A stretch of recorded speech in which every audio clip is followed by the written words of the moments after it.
The lord. దేవుని పరిశుద్ధమైన నామంలో మీ అందరికీ మా శుభములు తెలియజేస్తున్నాము. ఈరోజు దేవుని వాగ్దానము, ప్రభువు నీ ఆత్మకు తోడైయుండునుగాక. తిమోతిలకు రాసిన 2వ పత్రిక 4వ అధ్యాయము 22వ వచనము. ప్రియ సహోదరి సహోదరులారా, ఇది అపోస్తులైనటువంటి పౌలు గారు తన ఆత్మీయ కుమారుడైనటువంటి తిమోతికి రాసినటువంటి చివరి ఆశీర్వాదముగా మనము చూడవచ్చు.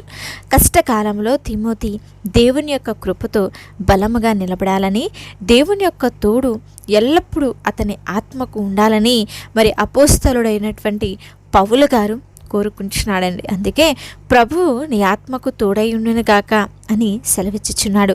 తిమోతి యొక్క ఆత్మీయ క్షేమము, మానసిక బలము కొరకు పౌలు గారు చేసినటువంటి ప్రార్థన, సేవా జీవితంలో ఒంటరితనము లేదా ఎదురవుతున్న పరిస్థితులను బట్టి, ఇబ్బందులను బట్టి, అవమానములను బట్టి భయము కలిగినప్పుడు దేవుని యొక్క సన్నిధి అతనికి తోడుగా ఉండాలని పౌలు గారు ఆశించాడు.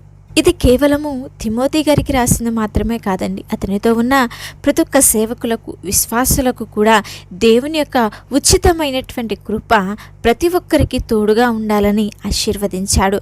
మరి పౌలు గారు తన యొక్క జీవితపు చివరి దశలో రాసినటువంటి ఈ యొక్క మాటలు విశ్వాసము, అంతేకాకుండా దేవుని యొక్క కృపపై తనకున్నటువంటి నమ్మకాన్ని ఈనాడు మనకి తెలియజేస్తాయి.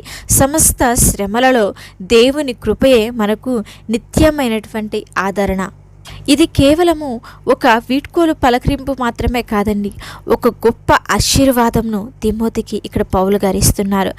మన ఆత్మ మన వ్యక్తిత్వానికి చాలా మూలము. అక్కడ దేవుని యొక్క తోడు ఉంటే మన ఆలోచనలు, మన యొక్క నిర్ణయాలు, ఉద్దేశాలు, మనము చేసే ప్రతి పనులన్నీ కూడా ఆయన చిత్తానుసారంగా ఉంటాయి.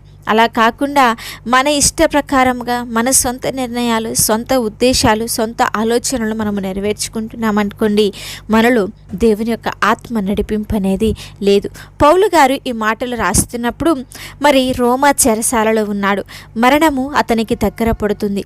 స్నేహితులందరూ కూడా అతన్ని విడిచిపెట్టేశారు. మరి అటువంటి ఒంటరితనములో మనుష్యులు దూరమైన, బంధువులు దూరమైన, స్నేహితులు దూరమైన ప్రభువు మరి తనకి తోడుగా ఉండి తన యొక్క ఆత్మకు ధైర్యమునిచ్చి మరి ఏ విధముగా పౌలు గారిని బలపరిచాడు, ఆ విషయం అంతటినీ కూడా పౌలు గారు గ్రహించాడు. మరి అదే యొక్క తోడు తిమోతికి కూడా ఉండాలని చెప్పి పౌలు గారు ఇక్కడ కోరుకుంటున్నాడండి. మనము ఒంటరిగా ఉన్నాము అని భావించే క్షణాలలో ఈ యొక్క వాక్యము మనకి ఎంతో ధైర్యమును, నెమ్మదిని, శాంతిని, సమాధానమును అనుగ్రహించుచున్నది. ఆయన యొక్క ఆత్మ మనకు తోడై ఉన్నప్పుడు, ఆయన మనకు తోడుగా ఉన్నప్పుడు లోకంలో ఎన్ని శ్రమలు ఉన్నా, ఎన్ని శోధనలు ఉన్నా, ఎన్ని ఇబ్బందికరమైన పరిస్థితులు వచ్చినా, చివరికి మన ముందు మరణం ఉన్నా కూడా మన యొక్క అంతరంగంలో ఎంతో శాంతిని, సమాధానమును, నెమ్మదిని కలిగి ఉంటామండి. ఆయన కృప మనలను ప్రతికూల పరిస్థితుల్లో కూడా కృంగిపోకుండా కాపాడుతుంది, నడిపిస్తుంది, బలమును దయచేయుచుంది. ఈ వాక్యము కేవలము ఒక పలకరింపు కాదు, ఇదొక కవచము, మనలను రక్షించే కవచము లాంటిది. నీవు ఒంటరిగా ఉన్నానని, ఒంటరిగా ఉన్నావు అని ఎప్పుడు కూడా అనుకోవద్దు. నీ లోపల నీ ఆత్మతో కలిసి నిన్ను సృజించిన సృష్టికర్త అయిన దేవాతి దేవుడు ఉన్నాడు. ఆయన తోడే నీకు ప్రతినిత్యము ఉండి నీ జీవితంలో ఎదురవుతున్న ప్రతి ఒక్క శోధనలో నుంచి తప్పించి నిన్ను నిత్య జీవానికి, నిత్య రాజ్యానికి నడిపిస్తుంది. కనుక మనుషుల తోడు ఉన్నా లేకపోయినా, స్నేహితులు, నాన్నవారు, బంధువులు నీకున్నా లేకపోయినా, నా దేవాతి దేవుడు, నేను ఆరాధిస్తున్న సత్యవంతుడు, సజీవుడు నాకు తోడుగా ఉన్నాడు, నన్ను నడిపిస్తున్నాడని పౌలు వలె ఈరోజు మనమందరము కూడా ధైర్యంను కలిగి ఉన్నాము. నీ యొక్క ఆత్మకు ప్రభునటువంటి ఆ దేవాతి దేవుడు తోడుగా ఉంటే లోకంలో ఏ శోధన కూడా నిన్ను బలహీనపరచలేదండి. అంత గొప్పగా ఉంటుంది. కనుక దేవుని యొక్క తోడు మనకుంటే చాలు. ఆయన ఆశీర్వాదము, ఆయన నీడ, ఆయన కృప మనకుంటే చాలని చెప్పి దేవుని యొక్క కృప కొరకు మనమందరము కూడా కనిపెట్టి ప్రార్థన చేసేవారంగా ఉండాలి. పౌలు చివరికి తన మరణమైపోతున్న పరిస్థితుల్లో కూడా ఏమాత్రము కూడా దిగులు చెందలేదు, భయపడలేదు. దేవుని యందు బలమును కలిగి ఉన్నాడు. దేవుని యందు శక్తి శక్తిని కలిగి ఉన్నాడు.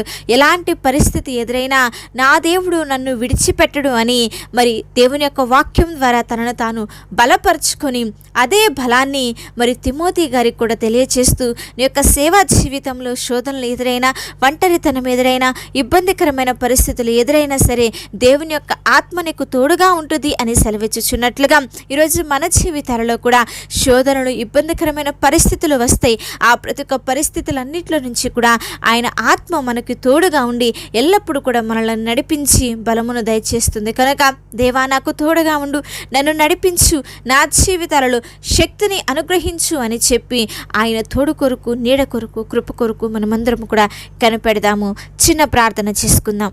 ప్రేమ పూర్ణుడా, కృపగలిగిన మా తండ్రి, అతి శ్రేష్ఠుడా, అద్వితీయుడా, గనుడా, మా గొప్ప దేవ, మీ నామమునకై స్తోత్రములు చెల్లించుచున్నాము. అవును ప్రభువా, మీరు మా యొక్క ఆత్మకు తోడై ఉండి మాలో ఉన్నటువంటి ప్రతి ఒక్క బలహీనతలను దూరపరిచి, మాలో ఉన్నటువంటి భయములను దూరపరిచి మమ్మల్ని బలపరచమని వేడుకొనిచున్నాము.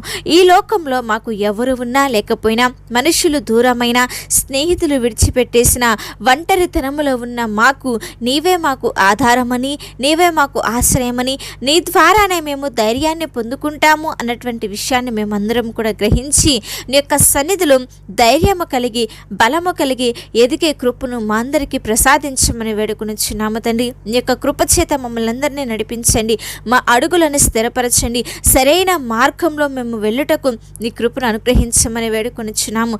మా ప్రభువా నీకే స్తోత్రములయ్యా.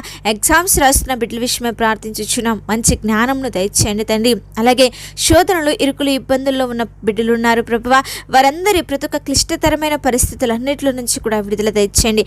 మంచి ఆరోగ్యములను అనుగ్రహించండి. ఉద్యోగాలు చేస్తున్న వారి పట్ల, వ్యాపారాలు చేస్తున్న వారి యొక్క వ్యాపారాలలో వృద్ధిని, అభివృద్ధిని కలుగచేయమని వేడుకొనిచున్నాము ప్రభువా. గర్భఫలముల కొరకు ఎదురు చూస్తున్న బిడ్డలున్నారయ్యా, వివాహంలో కొరకు ఎదురు చూస్తున్న బిడ్డలున్నారు. వారి పట్ల నూతనమైన కార్యములను స్థిరపరిచి, ఘనపరిచి నీ యొక్క శక్తిని, బలమును దయచేసి ప్రతి ఒక్కరికి కూడా మీ యొక్క కృప తోడుగా ఉంచి నడిపించి ఆశీర్వదించి మేలులతో నింపమని యేసు శక్తి కలిగిన నామంలో అడిగి వేడుకొని ప్రార్థించుచున్నాము తండ్రి. ఆమేన్. అలాగే మీ యొక్క ప్రార్థన అవసరతలు మాకు తెలియచేసినడలా మేమందరము కూడా మీ గురించి ప్రార్థిస్తాము. దేవుని ఉన్నతమైన కృప మీకు, మీ కుటుంబాలకు తోడై ఉండి నడిపించునుగాక. ఆమేన్.